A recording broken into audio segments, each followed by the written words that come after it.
मशहूर coaching teacher और Khan global studies के फाउंडर खान सर के अस्पताल में भर्ती होने वाली तस्वीरें सोशल मीडिया पर जमकर वायरल थीं।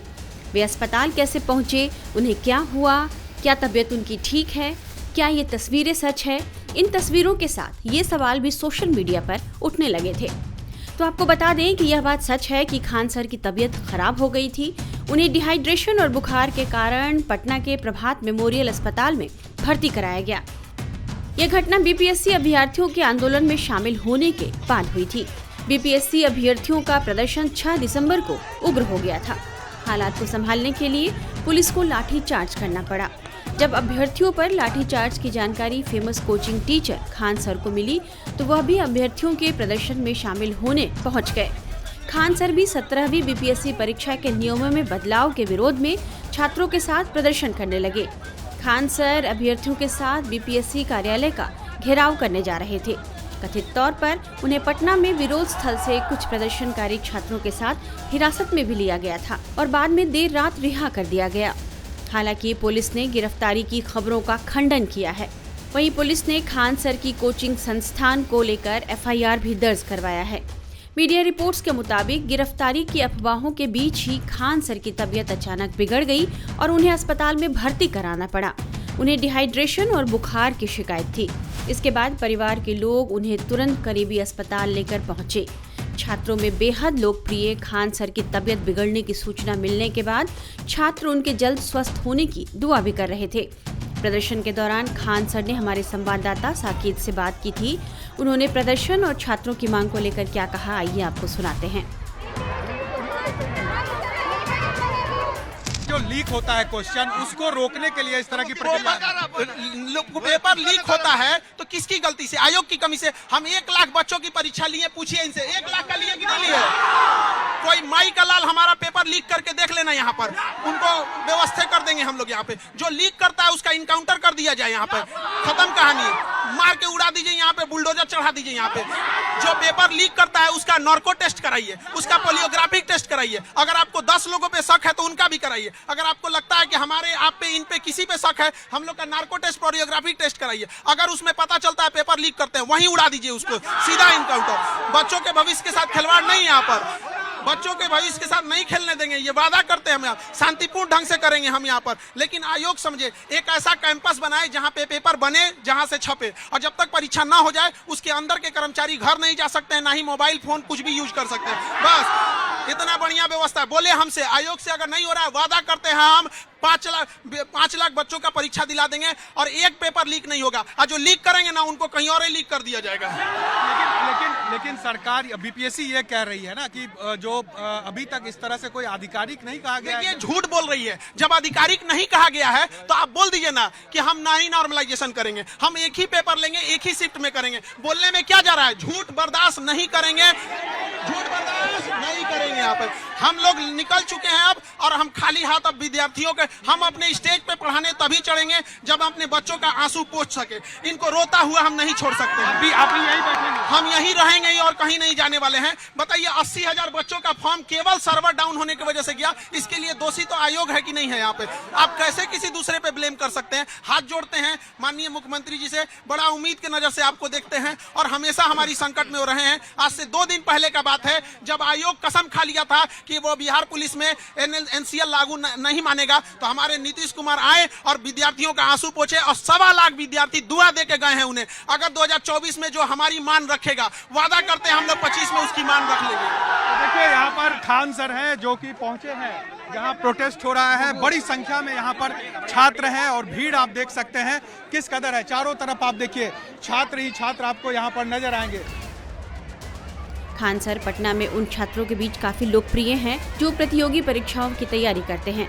बीपीएससी समेत कई अन्य प्रतियोगी परीक्षाओं की तैयारी कराने वाले खान सर ने शुरू से ही बीपीएससी प्रारंभिक परीक्षा में नॉर्मलाइजेशन के मुद्दे पर किसी भी तरह का समझौता नहीं करने की बात कही थी और छात्रों के आंदोलन में खुले तौर पर समर्थन देने का ऐलान भी किया था। इस बीच बिहार लोक सेवा आयोग ने परीक्षा को लेकर स्पष्टीकरण भी जारी किया है। बीपीएससी के चेयरमैन ने हमारे संवाददाता साकेत कुमार को इस बारे में पूरी जानकारी दी। बीपीएससी परीक्षा में नॉर्मलाइजेशन को लेकर जो विवाद उठा है और खास करके जो कंफ्यूजन की स्थिति है उस पर बात करने के लिए हमारे साथ बीपीएससी के चेयरमैन हैं, हम उन्हीं से सीधे बात करते हैं। सर, कन्फ्यूजन काफ़ी ज़्यादा था, हालांकि अब आप लोगों ने नोटिस भी जारी कर दिया, लेकिन जिस तरह का माहौल बना, छात्रों ने यहाँ प्रदर्शन किया, लाठीचार्ज हुआ, उसके बाद कुछ कोचिंग संस्थान के तरफ से भी सपोर्ट दिया गया छात्रों को, किस तरह से आप इन चीज़ों को देख रहे हैं और क्या आगे इस पर एक्शन? देखिए, मैंने पहले भी क्लियर कर दिया था और बीपीएससी ने जो एडवर्टाइजमेंट दिया उससे भी ये क्लियर है कि नॉर्मलाइजेशन या वन शिफ्ट वन एग्ज़ाम का कोई इश्यू ही नहीं था। आयोग ने कभी भी नॉर्मलाइजेशन की बात नहीं की है। आयोग ने कभी भी ये नहीं कहा था कि हम मल्टी शिफ्ट एग्ज़ाम लेंगे। आयोग ने ये कहा था कि मल्टी सेट क्वेश्चन से एग्ज़ाम हो सकती है, और इस पैटर्न पर हम लोगों ने 26 जून के बाद करीब 1 दर्जन से अधिक एग्ज़ाम कराई है। यही बच्चे जो अभी बीपीएससी की 70th प्रीलिम एग्ज़ाम में बैठ रहे हैं, उसमें से बहुत सारे बच्चे पहले टीचर्स की एग्ज़ाम में, एग्रीकल्चर की एग्ज़ाम में और बाकी सारी एग्ज़ाम में भी बैठे हैं। वहाँ पर मल्टी सेट क्वेश्चन से एग्ज़ाम कराई गई थी। कभी भी नॉर्मलाइजेशन आयोग ने नहीं किया है, ना तो एडवर्टाइजमेंट में ना उसके बाद।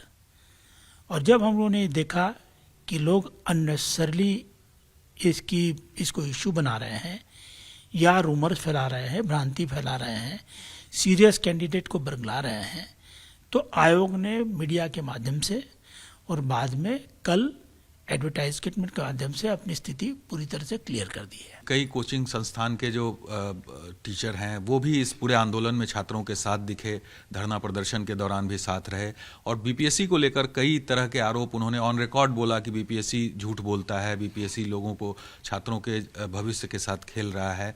तो ऐसे लोगों को चिन्हित करके कार्रवाई की जाएगी क्या? प्रशासन से आप लोगों ने कंसल्ट किया इन चीज़ों को? देखिए, मैं स्पष्ट कर देना चाहूँगा कि छात्रों का सबसे बड़ा हितैषी बीपीएससी खुद है। बीपीएससी खुद ये कोशिश करता है कि बिहार के छात्रों का भविष्य दांव पर ना लगे, और एक साफ सुथरी और कदाचार मुक्त परीक्षा व्यवस्था के लिए आयोग कटिबद्ध है। पिछले 6 महीने में हम लोगों ने जो भी एग्ज़ाम कराई है वो पूरी तरह से निष्पक्ष रूप से फेयर और ट्रांसपेरेंट वे में कराई है। लेकिन ये बात सही है कि कुछ लोग, इंक्लूडिंग कुछ संचालक जो कोर ट्रेनिंग कोचिंग क्लासेस के संचालक हैं, सर जैसे तमाम जो शिक्षक हैं वो थे इस आंदोलन। ऐसे कुछ लोगों ने जरूर इस बात का, नॉर्मलाइजेशन की पूरी प्रक्रिया को समझे बगैर लोगों को बरगलाने की कोशिश की है। नॉर्मलाइजेशन की प्रक्रिया कोई नई प्रक्रिया नहीं है। ये राज्य स्तर पर या नेशनल लेवल पर कब से लागू है? 2012 से ही लागू है।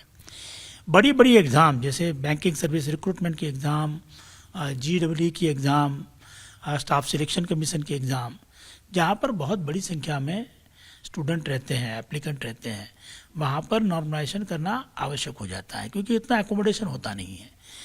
और जहाँ 15 शिफ्ट में 20 शिफ्ट में एग्ज़ाम होगा तो नॉर्मलाइज करके रिजल्ट दिया जाता है। नॉर्मलाइजेशन के इश्यू को लोगों ने हाई कोर्ट में और सुप्रीम कोर्ट में भी चैलेंज किया था, लेकिन माननीय उच्च न्यायालय ने या माननीय सर्वोच्च न्यायालय ने भी ये पूरी नॉर्मलाइजेशन की पैटर्न को पूरी तरह से फेयर, ट्रांसपेरेंट और साइंटिफिक माना है। उन्होंने ये माना है कि ये सिस्टम्स के चलते किसी को भी अन्याय नहीं होता, किसी को फेवर नहीं होती, किसी को डिसफेवर भी नहीं होता है।